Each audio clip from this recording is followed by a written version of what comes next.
Hi, everyone. Welcome to episode 17 of the Future of Work show, the show where we discuss ideas that we think have relevance for our futures.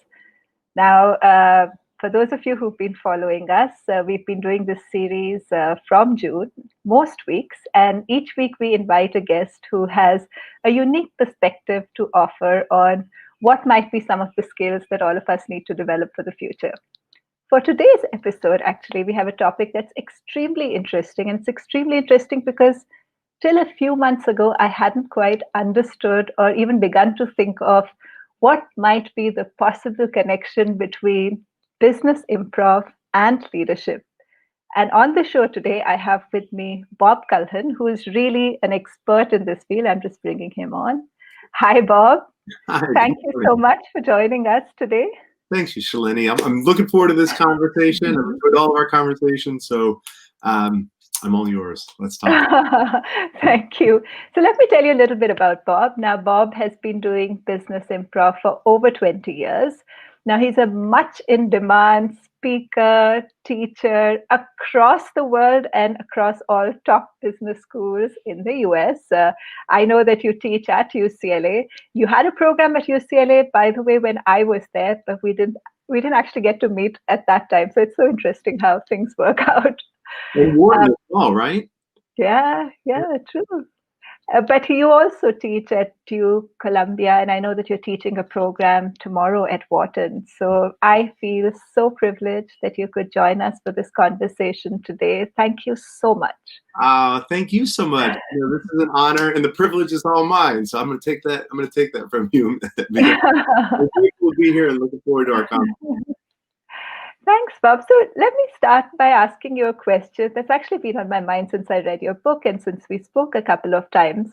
How did you get interested in improv in the first place? I know that you mentioned that you grew up in a non-urban area. So how did improv even enter your life?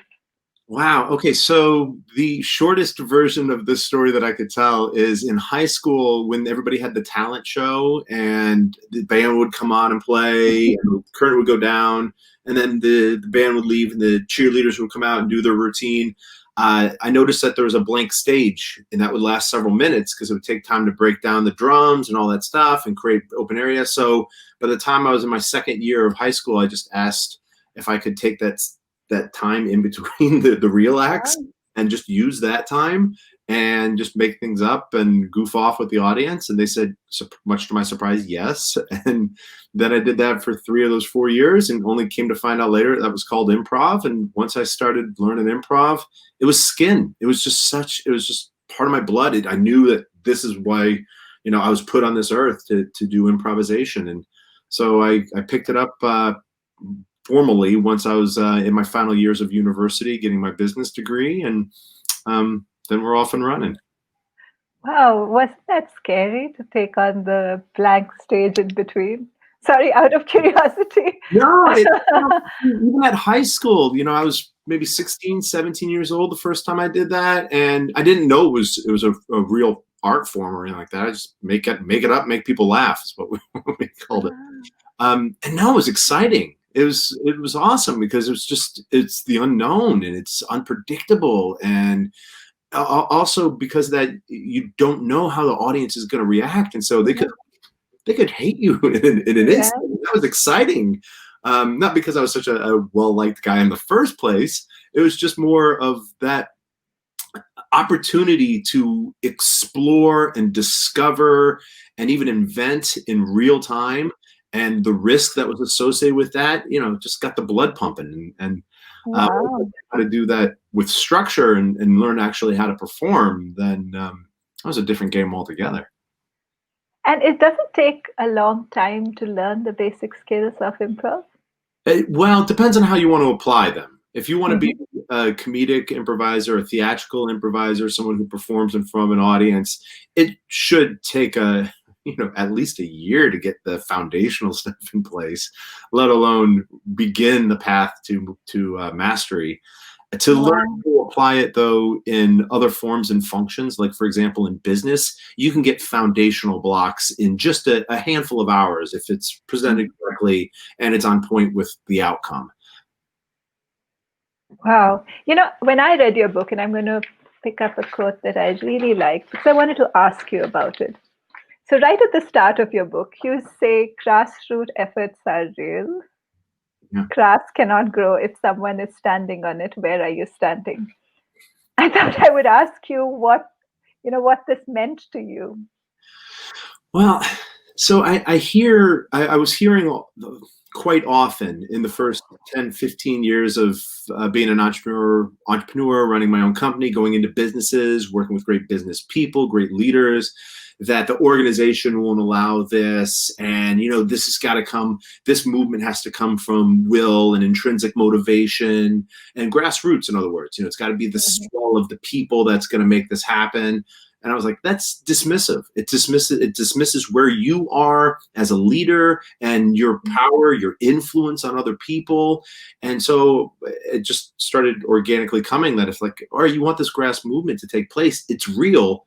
Are you standing on the grass? Because as a leader, you've got to, if you want that to take place, you've got to create a culture that allows that. You have to create some organizational structure that allows great minds, great people, and motivated people to take advantage of opportunity in real time. And, I think that's actually very appropriate now, today, that this is that time of so much unknown and so much ambiguity and unpredictability. It's the opportunity because we've never done this before and we don't know exactly where we're going to go as a people together, to allow people organizationally the opportunity to thrive, the opportunity to discover and explore and invent and, really create the new normal, as it's being called. We're not there yet. We're not even close to being near a new normal. And so, giving people that opportunity to have ownership of not only their future, of an organization's future, is, I think, a wonderful and powerful opportunity for a leader to help guide. Well, that's so lovely. So when I read it, I was actually curious, and I thought it was really, really interesting because I haven't heard this quote anywhere else, and I read quite a bit. So I thought it was a really interesting way to preface your book because that's what it seems to be all about. As a leader or as a professional, how do you create the space for yourself and for others so that you can be what you call your what's the called the performing at the top of your intelligence. Another phrase I absolutely loved. Yeah, well, thank you for the grassroots one. To my knowledge, I haven't heard or seen that anywhere either. So that, who knows if it's ever been said before in the history of the world. I might have been the first to put it on paper, though. Maybe, who knows? Nice. The Nice. performing at the top of your intelligence actually is an improv phrase. So that's been around for a long time. And that typically relates to what is known in comedy as blue comedy. I don't know if that's an international phrase. Actually, I'm just going to stop you there and ask you to explain, business improv to us, because I think most of us are familiar with shows like Whose Line Is It Anyway, where we just watch in awe of the, hugely talented performers and look at them and think, okay, they're just naturals. So we couldn't possibly be doing anything like that. And even if we did, it's hard to see how that would connect with anything we do in the rest of our lives. So Sure. maybe you can start by just explaining what business improv is in the first place. Absolutely, absolutely. So let's use Whose Line Is It Anyway as our base, okay? Because that is such a popular show and the performers are excellent. They're fantastic improvisers. So that is improvisation with the outcome of comedy, or that's the endeavor, right? Make people laugh, entertain people. And that's a specific form of improvisation. Yet you could, and I would extend this to you, do special forces need to improvise?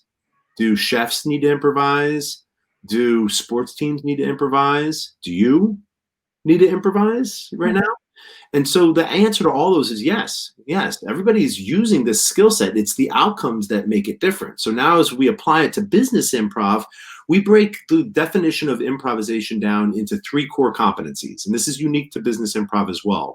Those core competencies are reacting, adapting, and communicating.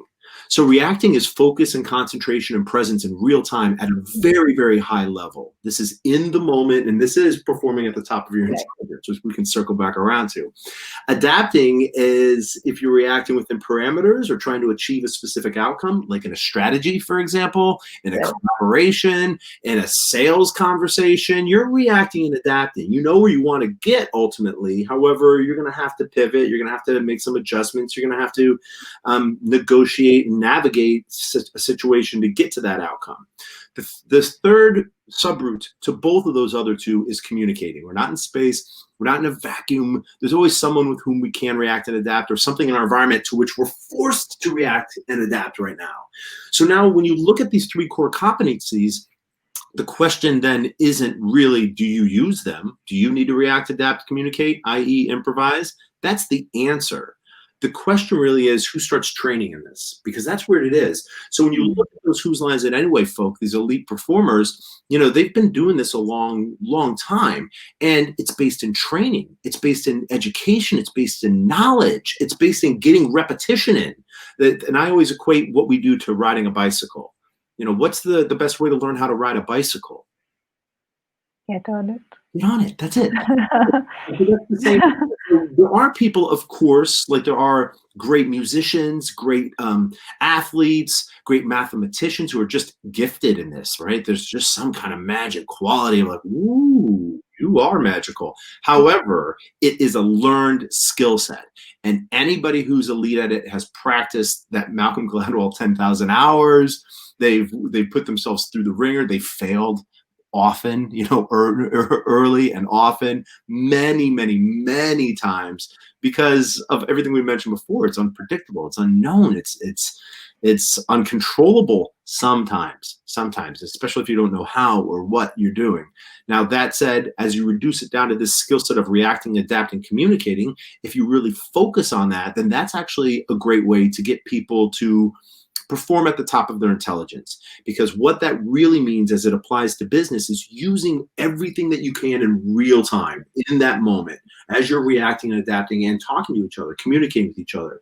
So the ability to access material that's locked in your brain, old books you read, references, experiences that you've had with other people, linking intelligence, IQ, to EQ, emotional intelligence, and saying, okay, something, your spidey senses are going off, like, what's not going on here? What's going on? You look angry. Am I angry? Measuring your own trigger responses. So it's the ability then to take everything that you can to the very best of your ability in real time and relax into it. And then just let your natural intelligence come to the surface. So you're not really thinking so hard on what to do or what to do correctly. You're just saying, we're going to live in this moment and we're going to get the best out of each other right now. And from this, we're going to pan for gold, find the real nuggets of gold, and move forward. Bob, this is so interesting because I think through the training of a lot of people, certainly mine, we develop a lot of skills in the preparation part. The research, the thinking of what you're going to say, preparing for a presentation, a talk, a meeting, etc., etc. To be honest, till we spoke, I hadn't ever realized that even responding in the moment, as you said, the observe, adapt, communicate, is a skill that can be practiced. I just assumed that people were either born with it or perhaps not. So it's really interesting to hear you say that these are in fact skills that people can practice and use to help their training come out in the most appropriate way in that particular circumstance. I think that's what I hear you speak about. Absolutely. So if you take all of so what we also say, and you probably read this in the book as well, is that improvisation thrives at that pivotal moment when planning and strategy meets execution. Right there. Planning and strategy, execution. At that moment, you're going to watch people improvise really well or fail at improvisation to make that strategy work and to make the plans come together, etc. And going back to your point, as it relates to reacting, adapting, and then the subroute communication and collaboration are inherent challenges in people. It's inherent challenges in group. And then once you start adding this medium into the mix as well, it becomes even harder because everyone everyone's operating as entrepreneurs and pulled by children being homeschooled and dogs barking, the home life and the schedule without being able to rub off on each other. So that need to communicate clearly, and even adaptive communication, adaptive storytelling, changing in real time, pivoting or adjusting in real time, being agile to make sure your point is across, is a skill set everybody needs to focus on. Because if you cannot articulate your thoughts, your vision, your mission, your goals, and bring people along with you, are you really a leader? Maybe by rank, maybe by title. However, leaders lead people for the most part. So everybody can get stronger at that, even the best. And that's true for improvisers as well. The best improvisers don't stop performing, because if you stop performing, then like any other muscle, the brain will atrophy as it relates to this specific skill set. That's really interesting, Bob. It's really interesting. And frankly, it's of interest to me personally as well, because I think after our conversations and after reading your book, I put that on my to-do list as something, a new suite of skills to get better at, just responding in the moment to whatever comes up. And, not just in the more life skills context, but in a business context. I found that really helpful. One of the things, Bob, you speak about in your book is how business improv becomes more and more relevant for the way the future is emerging now. And obviously, this is the Future of Work show. We're really interested in understanding how we can develop skills that will, help us from here on. Could you speak a little bit to what you mean by business improv becoming so helpful in being a leader or team member from here on? Yes. So I think, Shalini, the thing that qualifies, the book came out in 2017, and I think it's still relevant, that what you just said right now, because the further we pull apart from each other, the more isolated that we feel and become, the more important these people skills are, and these connection skills, these human skills, human communication skills. It's a basic human desire to be understood, or at least believe that somebody understands us, right? That's the core of all great relationships, all great friendships. And so to focus on how to do that specifically through mediums like this, and when we're feeling isolated and things like morale and energy are getting a little lower, it's the meeting of the minds. It's the bringing a team together and unleashing potential, unleashing human power to find the best ideas, period. It's when you pull people together and everyone's focused on each other, everyone's focused on that common purpose, that mission, and everyone is completely aligned on what we're doing, then what we find is that the collective consciousness of the team is going to outweigh that of any individual at any time. And it's the focus that people have is intrinsically motivated to participate, because they feel their contribution is being heard. They feel valued for doing it. They feel valuable inside the team. And all this then turns into a positive cycle that's like, okay, I want to participate inside this team because I feel like I'm bringing value to this team and I'm building into something greater than myself. And now is that great time, because as tiptoed upon before, the future is even more unknown than it was in 2017. And the way that we will get through this is by having smart people continue to talk to each other and us figuring out how to get through this together. And that is the future of learning. That is the future of people. That is our future. Bob, you just spoke about the additional challenges of the fact that, most of us are interacting virtually now, and most team meetings are virtual team meetings. I know you lead all your workshops virtually now. So what is it that a leader can do to make a team meeting, for instance, that much more effective, using principles from, the work you do in a virtual setting? So business improv actually started going virtual 10 years ago.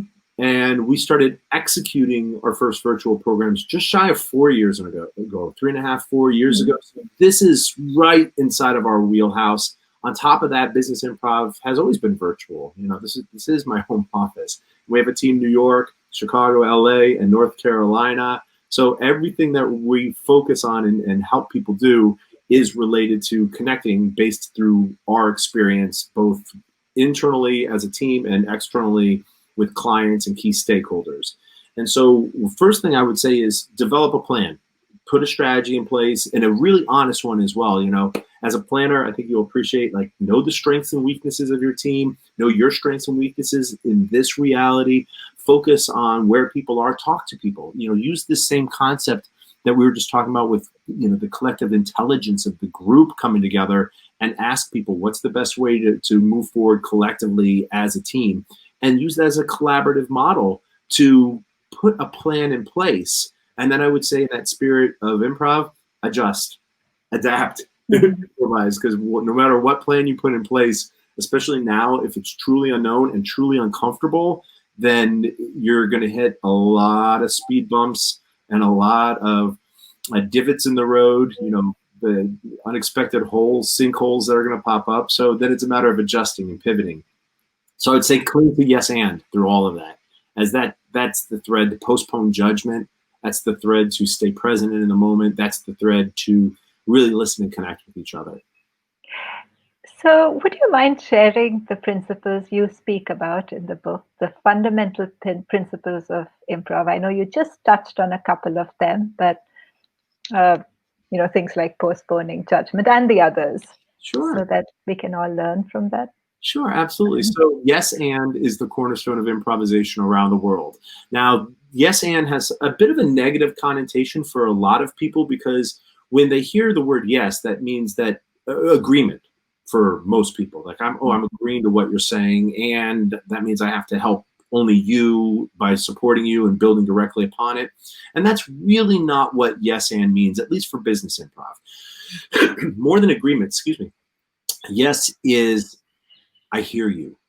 Yes is I accept that you're talking to me. Yes is I'm really doing the best I can to understand you on your terms. That's what yes is.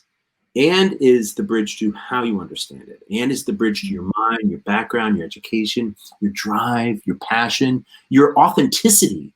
So more than anything, then, yes becomes thoughtfulness. Yes is you have my undivided attention right now, regardless of proximity to each other, regardless of the medium we're going to use, its focus, its concentration, its presence in real time.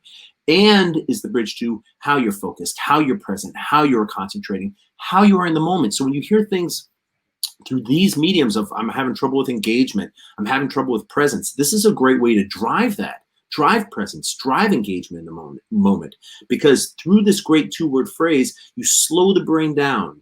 You're focused and you're present. You're here right now. You're not thinking about where you're going to go next, because you cannot yes and somebody without actually understanding them. The and becomes irrelevant if you didn't actually understand what they're saying. That's dangerous. You can undermine what you're doing. So clinging to yes and is also a way to postpone judgment. And postponing judgment is different than abandoning judgment. Postponing judgment is saying, as a thoughtful, intentional leader, I'm going to deliberately defer judgment to another time. I'm not going to abandon it. I'm going to just push it off to another time.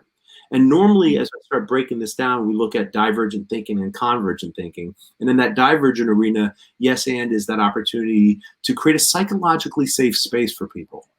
An opportunity for people to communicate fearlessly and boldly and not worry about repercussions for saying something that is not necessarily on point or relevant to the conversation, or is just so far out there that they could feel like they're stupid or they're going to get in trouble for saying this thing.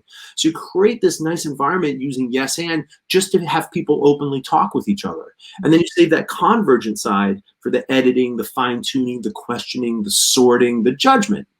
So on the divergent side, you're postponing judgment. On the convergent side, you put the critical thinking skills back in place. And that's super important, because you can actually use yes and on both sides to help reinforce that psychologically safe space in which people are just not afraid to talk to each other. You know what I love about this, Bob? One, more and more organization research is showing that psychological safety is pretty much the foundation for any kind of true innovative thinking. So we know that. We know that from a lot of research and a lot of practical experience as well. I mean, we've all been in meetings where we felt perhaps a little hesitant to speak because we didn't feel the environment was safe enough. And the responsibility of creating experiences where our team members feel comfortable speaking up is obviously squarely the leaders. So I like the fact that you speak about yes and as a method of, on the one hand, creating psychological safety, enabling everybody to, speak up, and in some way as a very fundamental collaborative tool. I think what's different about the way you speak of it in improv is just how present you require people to be. And I think that's a beautiful thing because, uh, being present. I mean, it's not the easiest of things for most of us. We're so busy living in the past or the future that simply to be present in any given situation and be able to give the people around us our complete undivided attention, that's a skill itself. So when we combine the intention of creating psychological safety on the one hand with the skill of being present and fully listening to what people are saying, I can totally see how that would be a winning combination. Before we take the questions, one small question I have for you: does this work as well virtually? Yes. It Yeah. does. Yes. So 10 years ago when we started bringing this virtual, you got to remember 10 years ago, it was little avatars, right? It was these little figures that like, this is going to replace on-site learning. So we're like, oh, we should get used to do this. So that was a horrible, that was a crap to learn. Yet we learned a lot from experimenting both internally and externally. Then you cut to telepresence. Remember those big TVs were going to replace on-site learning. And so we were fortunate that we had leaders in that space and they invited us in and we're working with clients, internal and external, and that actually worked really well. The challenge was that the TVs are bulky, they're super expensive, the technology wasn't on point at that, and you still had to leave your office to go to these workspaces that had these giant TVs in it. So you didn't replace on-site learning. A few years after that, though, you have all these different like Skype and FaceTime and multiple faces on them, and then these platforms start showing up, and you're able to really start putting things together. So through our approach, and this is specific, it's not improvisation as a whole, business improv specifically, it works really well because what we're focusing on, again, is that human connection, that people skills, which is all about connection, engagement, building trust with each other as well. And so I would say in our 10-year journey to get here and 3.5 years, almost 4 years of executing in this medium, we've certainly had our hiccups. We've certainly had mistakes. We've learned, we've experimented. And again, really using that model of divergent thinking, convergent thinking, postponing judgment. I mean, I've done a lot, I've created a book on this with the same thing, same methodology. And that's how we develop our exercises. So it's a lot of tweaking, it's a lot of tailoring, it's a lot of original work. And it's to get to that same foundational skill set that you can build on toward things like strategy, toward alignment, toward bringing people with you, because that's really, if you don't have a strong foundation on what are you building. So that's where we come in and help companies, help people, help teams, like lay that foundation really well. And that helps with that engagement. It helps with the presence. It helps with the agility. And all of this, again, linking IQ to EQ, then helps with things like morale and motivation and just drive. And that's super important right now as we continue to feel more and more isolated and look for opportunity to see the light at the end of this tunnel, which it's still a very long, very dark tunnel without a cure, without a vaccine, without clinical trials for these things. We're here. This is it. And if we're not planning for this now, the first 6-7 months of this is like leadership scramble. And that's how we're moving. Now, organizations and people should be thinking, well, what's going to happen in the next 6 months with my team? If we don't start working on this now, we'll have to work on it later, and then we're going to have to break and change this.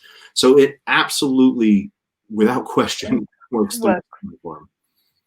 No, I can see that. And I can see actually how it would become even more important because I think leading virtual teams is a skill of its own.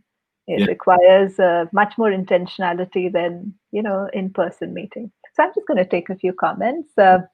Dheeraj says, awesome, Bob. Hi, Dheeraj. Nice to see you here. Dheeraj is also a UCLA grad, so I don't know, maybe you met. Yeah.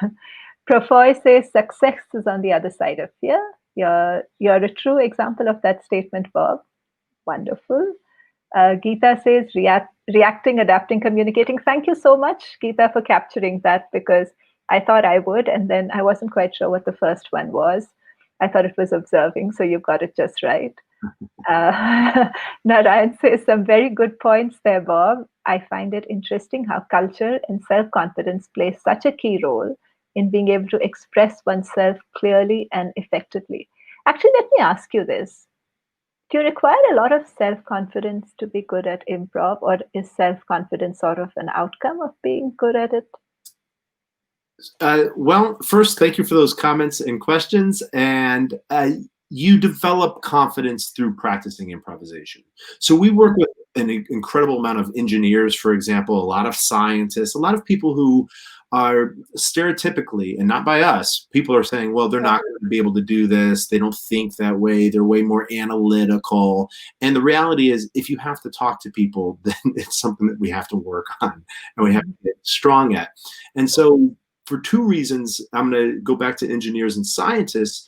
There's truth behind that stereotype, right? Is a lot of analytically thinking people who are introverted by nature, who would rather just put their head down and work than actually talk out. And that turns into self-fulfilling prophecy, that now there's a lack of comfort talking to people because they have more comfort working with their head down and their nose down than actually working with somebody else. And then the organization as well is like, well, they're those people. They're just not going to be able to do this.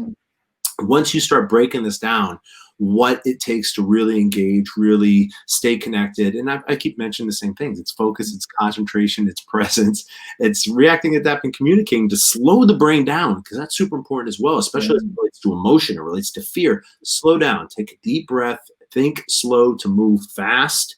And that's a way to connect and engage with each other as well. And once you put those foundational blocks in place, all these people who are like, they're not going to do this, they're going to feel uncomfortable, start getting better and better and better. And before you know it, they're laughing, they're having fun, they're connecting with each other. What we hear quite often is, I thought I was going to hate this, and I don't. And in fact, I'm walking out of here really thinking I have techniques that I want to start using for myself. I want to develop as a leader. And that's the thing as well. A lot of people will get to a certain point through technical proficiencies and then will not get past that point because, again, leaders bring people along and they're good with the tech side. They just not good with the people side. So they stop. And it's only the people who are good with both and then really start developing other people who will take their job on the tech side who move on to senior leadership positions. No, you're absolutely right. You're absolutely right. In fact, the words like executive presence, they've been used for a couple of decades at least. But what underlies it are perhaps some of the same skills, the ability to be in the moment, be focused, connect, communicate, react to what's actually happening, have your plans, but sort of don't be a slave to them either. Be able to adapt all of that with what's happening. So I can see that. I can see how it might become a virtuous cycle for some. So thank you for that. Sanjay says, Bob is almost speaking in person on Zoom, and there's a lot to learn as to how to engage an audience. His expressions and gestures make him catch attention. He quite like it. I think that's absolutely true, Sanjay. I mean, you certainly bring a lot of energy virtually as well. And then we have a comment that mindfulness is a key word for improv. So tell me more. Do you think, we tend to think of mindfulness as a spiritual practice, a way to sort of slow down and get into the present for another purpose, but not so much as, to get business done. Where does mindfulness really fit into business improv skills, and how does it help? Well, thank you for the great comments about energy and presence, and I appreciate that, and the great comments around mindfulness. This is a great question, because if I can do a Venn diagram here, all right, we'll see if this there, that overlap is mindfulness and improvisation right there, okay? So it's huge. It's huge because improvisation only takes place in the moment. I mean, even great storytellers who are ad hoc storytellers or improvisational storytellers, they're still present in the moment. You know, their story might be the past. Their story might even be the future. However, the presentation of this is taking place in the moment, which is the thing that drives it. It's a compelling or dynamic storyteller that brings those stories to life, less than the stories itself. And that's what people witness, the moment. And that's the same with comedic improvisation, theatrical. Think of, you mentioned Whose Line Is It Anyway? TV show. You're watching that in the moment, and they're reacting to each other in the moment. They're adapting to each other in the moment. So what we've told a lot of people, and I've worked with a lot of thought leaders, global thought leaders in mindfulness, is that since what we're focusing on, all right, so the phrase, again, not my phrase that I came up with, however, a phrase that we've repurposed definitely in business improv, think slow to move fast.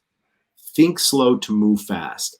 And by using this type of phrase along with yes and really understanding impulses, you know, an impulsive behavior, that's more of a one-off, right? That's just such a fast reaction, and that's different than reacting. Reacting is ongoing. And so we're not saying that impulse of reaction, it's the reacting that makes it ongoing, slowing that impulse down, slowing your body down, slowing your mind down to feel those thought triggers, those impulse reactions, the emotions, and then recognizing in other people drives you to such a heightened state of presence that you can read nonverbal communication in a different way, even through this medium. You see subtext, you can pick up keys, clues, offers, gifts, whatever you want to call them, of nuanced changes in intonation and dynamics. And that's a high state of presence. And so doing business improv exercises directly links to an outcome of mindfulness. It's in the moment at a high level. And the one tweak that would probably be different, which in business improv, we call this a self-audit. Mindfulness is really about yourself, right? It's about recognizing your emotions, recognizing your state. That self-audit is that same recognition around mindfulness that's internal, and then pushing it out enough that you can see what's happening on the outside. Even through a computer screen, you can see what's resonating, what's not resonating. You know, I can look at your face and see thoughtfulness behind it. So I can either like start trying to trigger that a little bit or back off a little bit to give you some wiggle room to see how you're going to respond to this. And so this is a different state of mindfulness that now goes out toward other people for observation, which then links it directly toward emotional intelligence. So I think mindfulness and improvisation, everyone would agree, is just huge. It's a huge overlap, one over the other. Wow. Wow, that's so interesting. And I love what you spoke about, think slow and, you know, to act fast. I think that's a very powerful way to think of it. When you spoke about what it meant to, you know, sort of slow down your thinking at any given time, what I'm understanding from how you're describing it is a lot to do with being able to observe what's happening around you very carefully. Yes. Is that's what you're referring to as part of the, you know, slow down, think slow to be able to respond better? Yes. So the special forces, at least in America, have a phrase that is slow is smooth, smooth is fast. And that's the same as think slow to move fast. In times of risk, uncertainty, crisis, a lot of movement taking place. It's the people who can slow the whole thing down, observe to the best of their ability, gain a strong level of awareness. It might not be accurate, yet you're trying to be as accurate as possible. Then receive information in from other people, adjusting in real time your perception of what's going on, and able to communicate out as well.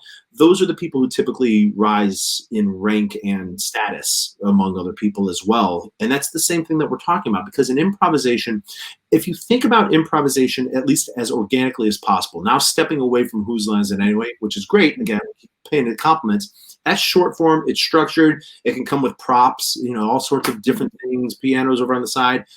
Long form improvisation is organic. You are on stage with chairs, a blank stage and only chairs, and then the other performers. And that's it. That's all you have.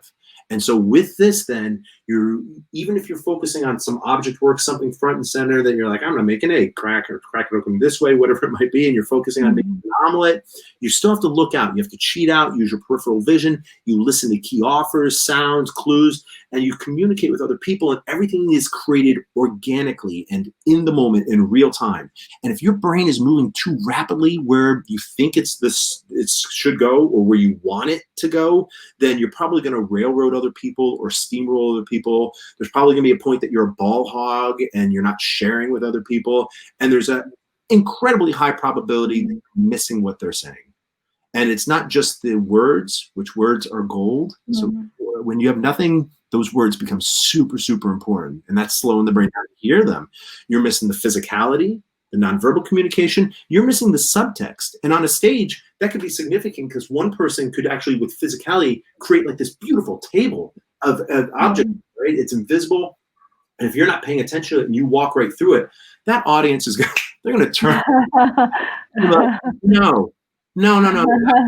Created this beautiful reality, and you, dummy, just walk through it. And you're like, ugh. So it's a skill set to slow the brain down as well, because in that moment, people become important. Words become important. Nonverbal communication becomes important. Yeah. It's really, I mean, there's so much food for thought there. Akash says really useful session. Vijay says awesome thought process. Praloy, he has a question. How does one deal with ego in the corporate world? Ask the question as we are discussing how important it is to communicate with people. What do you think? So ego exists, right? Biases exist across the board. And sometimes we recognize our biases and sometimes we do not recognize them at all. And we see the world through our own rose-colored glasses or whatever tint makes us unique. You know, the uniqueness of us as individuals is the way that we see the world, and that is valuable. That's perspective, and that perspective is so important. And there are times that can evolve into ego, and that can put people off. So when creating this psychologically safe space that we've mentioned a couple of times, wherein we're postponing judgment, we're using yes and to communicate with each other, we're really present and in the moment at a high level, status doesn't matter anymore. Rank does not matter anymore. And ego does not matter anymore. So what we're doing is leveling the playing field across the board. And that's super important, because what we're talking about is creating a build-in culture, a culture in which people want to participate. They want to bring blocks to the building, the structure, the foundation. They want to help lay the rebar. I don't know how far I'm going to go with this metaphor of foundation. However, if one person is doing it, that ego, and I mentioned before a ball hog, that could be a form of ego, right? Where somebody just doesn't want to share. They just don't want to pass it. And that doesn't have a strong place. It doesn't have a great place inside of a really high functioning team, whether it's an on-site team or a virtual team. That's got to be tempered. And I would roll the dice to say that a lot of people do not understand that that's how they come across. So they're missing a high level of mindfulness or awareness, self-audit, to know that that's how they're affecting other people. And so creating that psychologically safe space is the opportunity as well to have difficult conversations, to manage conflict. And you can use yes and for both of those two things. And I'll shine a huge light on managing conflict. Building a joint problem solving solution as a great example, as a way to use yes and in that psychologically safe space to take somebody who might have a lot of ego and a lot of attitude and temper her or his behavior to elevate other people. You know, when you speak about places where you can use some of the principles, I found it really interesting that in your book, you've applied it to personal branding.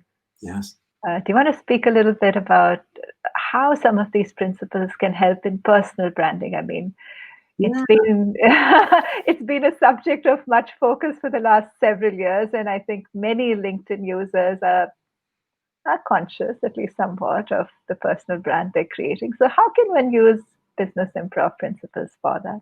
Okay, so I love that. I love this comment because especially as it relates to online presence, you know, so we'll start right here. There are certain things that we can do to set ourselves up for success. So I'll start there and I'll circle back around to it, because What I want to shine a light on, the way that we look at personal brand, it's the way you comport yourself on a day-to-day basis, and most accurately, the way people perceive you. That's truly your brand. So you can create what you want people to see, and you can think what you know people see, right? I think people are seeing this side of me. The only way to find out what people actually see is to ask them. And that takes vulnerability. It takes humility that you might not be doing it correctly. And if you're truly in that growth, Carol DeWitt growth mindset, that ability to learn from that as well. And so like, okay, I'm not the leader. I'm not the team player that I thought I was. My brand is ego. I'll go back to what was said before, or ball hog. And I don't want that as my brand. I'm going to take advantage of this opportunity now through this medium to be a better team player, better communicator, better leader. And so with this, then it's all about the opportunity and the ability to recognize what you're doing in real time. Let's go back to the key concepts and then do something about it. So for us in this reality, just to give a quick hint, we look at how to set ourselves up for success. What are we doing? And then simple concepts like energy.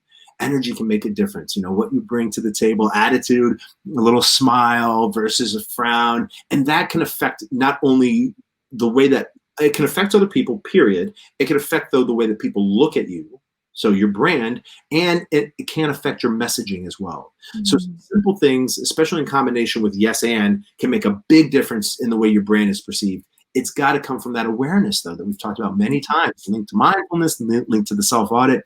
And with that awareness comes humility. It just comes to understand that I might not be creating the brand that I want to if everybody I ask is telling me something different than what I think I did. Not, can everybody be wrong? Maybe it could be you shine that light on yourself and like, okay, I got to tweak something. I love that. I love that because you're approaching personal branding as much from how am I being received, how are others connecting with me, and using your skills of being in the present moment and being a good observer of responses around you to gauge some of that. So I love that. I also love, I think in the book you speak about self-audit and how that can play a role.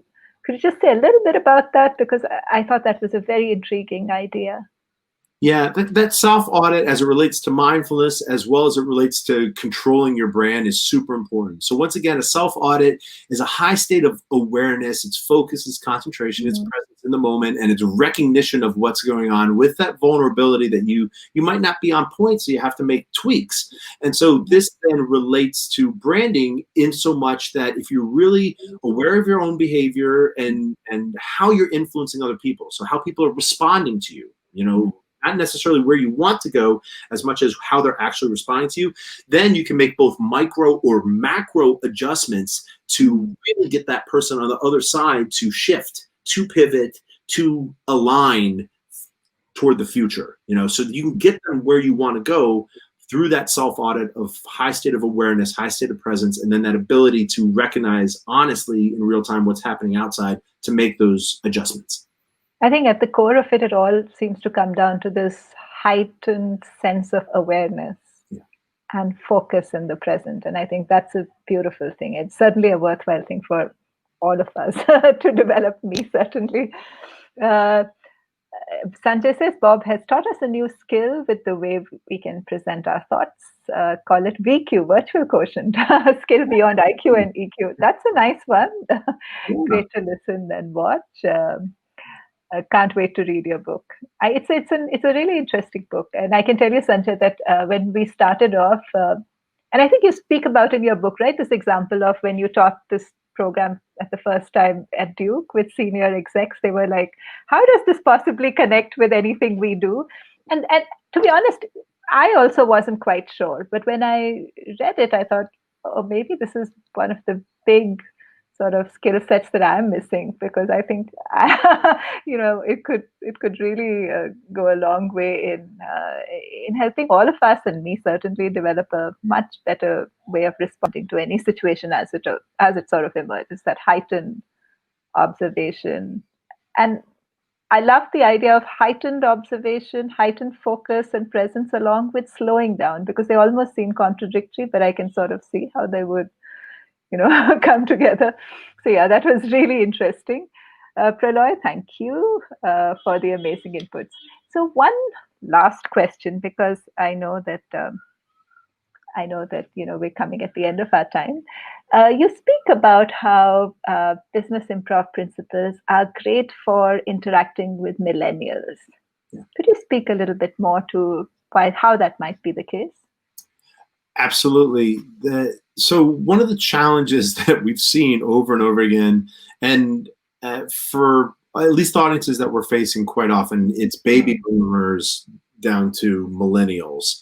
It's not really the Gen X folks who are like, I don't know how to talk to millennials, because we're kind of caught in the middle. My group is like, we're talking to both sides. So I think that swing allows us to have a better understanding on how to do it. So it's that generational gap. And the way that I equate this is it's still talking. That's what we're doing. We're still just communicating. So everybody needs to be flexible. The baby boomers need to understand technology in a different way and understand why that's an important way for at least some millennials to communicate. It's also important, though, to understand that the mind shift is different from millennials than it was to baby boomers. And it should be. I mean, just think about the differences in decades from the first baby boomers to the first millennials, and even what's happening now as well. So there is a difference in the way that we communicate with each other, and baby boomers have to bend and millennials have to bend. Millennials come in and just demand that everything goes their way and they see a better way, and if it doesn't work, we're just going to jump this gig and go to another gig, which is a very strong trend for millennials to, like, they're going to have a lot of jobs early on before they find the one that they really want to sink their teeth into. And that's fair. That's something that senior leadership has to understand. At the same time, millennials need to understand that there is a different way to communicate, and it doesn't make it a wrong way to communicate, and it doesn't make it outdated as a way to communicate. It just means there's a difference. And so when you take one group and ask them to bend a little bit, and you take another group and ask them to bend a little bit, what we find is that there's this area in the middle. And that's what we focus on, that area in the middle. And this is exactly how we teach internationally as well. I mentioned that I had the privilege of coming to Mumbai a few years ago, and I've been to Dubai, I've been to Singapore, I've traveled the world several times over, and working with different cultures, Germany, Russian audiences, everybody's got a different style. And so we ask the same exact thing that we would ask between baby boomers and millennials. You bend a little bit, we'll bend a little bit, and then let's find that place where we really all exist in the moment with each other. And that's where it's going to take root. And that's where the grassroots are going to take hold. That's beautiful. That's beautiful. And I can just about visualize how, great presence in the moment, along with suspending judgment and creating that space for genuine communication, might be the answer to people with all sorts of differences being able to, because I think one of the biggest challenges with conversations with people who, for whatever reason you've attached a label to, whether it's generational or whether it's a set of beliefs or anything else, is that your past ideas come in the way of truly listening to what is being spoken in the moment. So I thought that was a really interesting example. So let me then ask you, Bob, I realize we're coming to an end of our conversation today. Are these skills really skills that can be broken down and sort of learned systematically? Yes.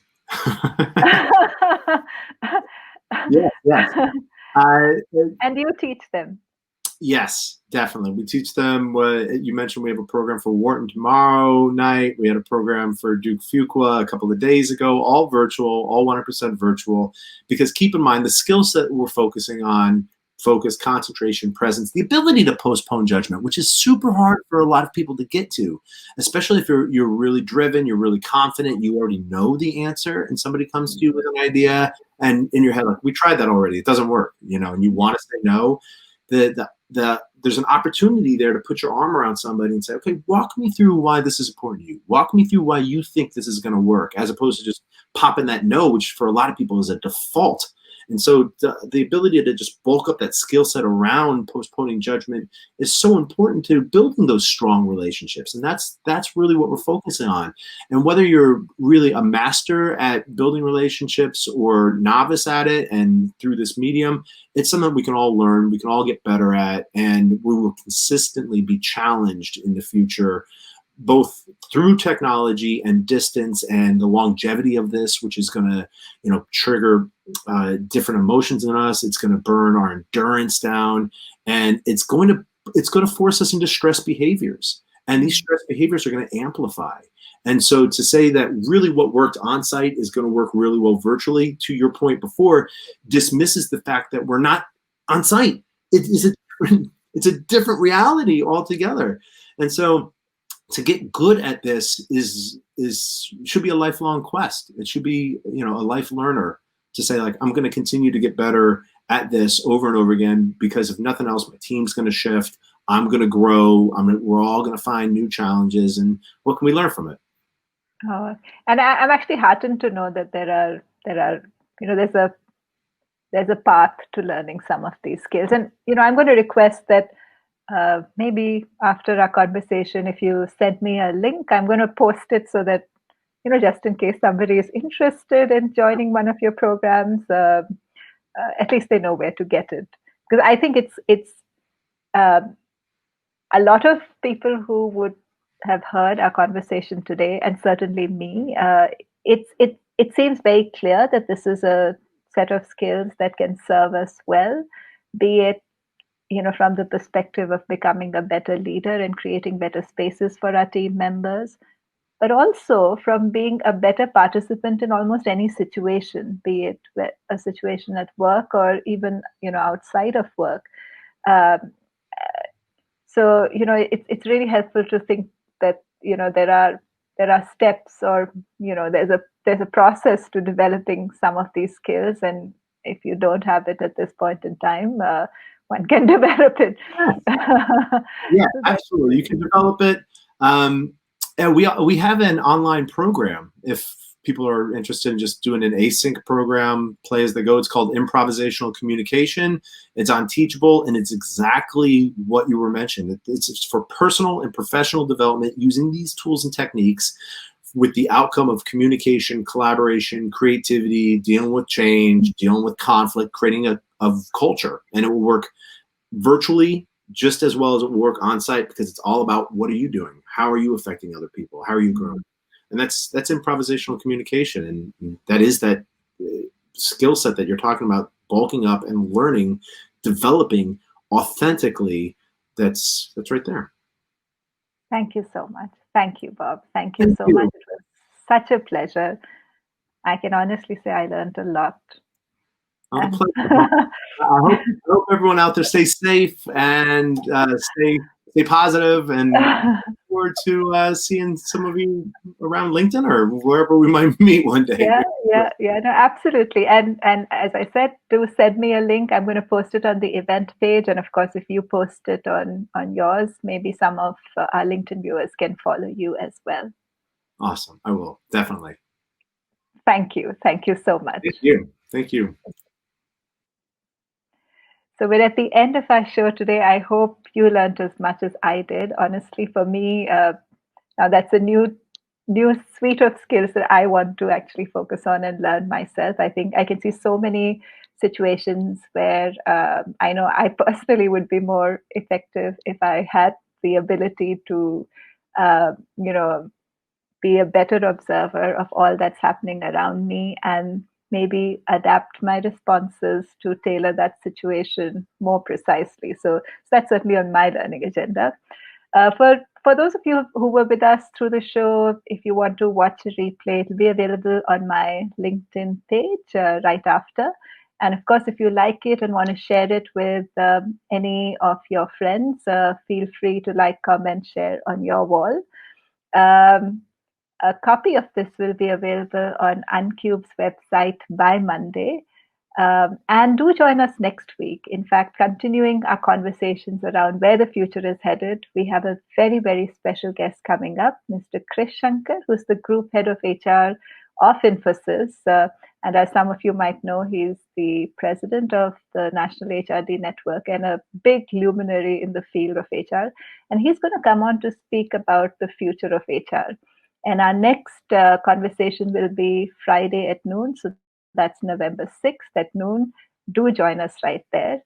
And with that, we come to an end of today's conversation. Thank you so much for joining us. And do stay tuned and join us on all our future conversations. With that, bye.